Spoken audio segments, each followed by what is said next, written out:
madaxweynaha Soomaaliland wasiirada iyo madaxda iyo ganacsatada iyo culimada dhamaantii waa salaamantiin. Assalaamu calaykum waraxmatullaahi wabarakaatuh.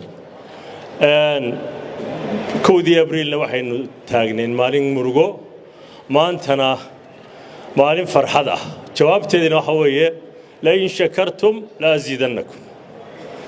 Alhamdulillah alladhi bi ni'matihi tatimmu as-salihat. Ilaahay subhanahu wa ta'ala wa nugu mahadinaynaa haddii eray qura la islaaha ku soo koobana suuqani mucjizadiisu waa iskaashiga iyo niyadda wanaagsan midhaheeda.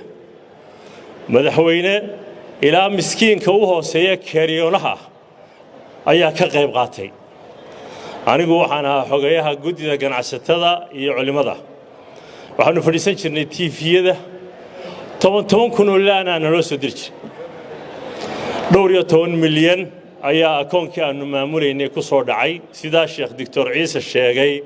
Waxa gudoomiyay ahaa Dr. Farxaan Liibaan wuxuu ballan ku qaaday inaan lacagta shil laga taaban. Badrool, TV, media, shir, shaqaale joogay iyo kombiyuutarro isagu soo iibiyay oo lagu xisaabiyo. Ilaahay mahadii ilaa maanta lacagtii waanu haynaa. waxaan halkan uga sheegaynaa ummadii lacagta bixisay meel ay joogtaba reer Soomaaliland iyo walaaladeena Soomaaliyeed meel walba jooga iyo dad far badan oo qurbaha iyo meel walba joogaba amaanadii aad diibteen inay wadadeedii martay. waxa mahadne madaxweyne waxa Ilaahay subhanahu wa ta'ala mahadii ah afar guddi baa jiray. guddidii aad magacawday ee uu gudoomiyaha ka ahaa wasiirkii awqaafta hore markii dana wasiirka awqaafta uu la wareegay, guddidii farsamada ee injineerada, guddidii culimada iyo ganacsatada, iyo guddidii halkan imika naga hadashay guddida suuqa waaheen oo aan isleeyahay runtii waa ragga shaqada u badan qabtay mucjizada ah.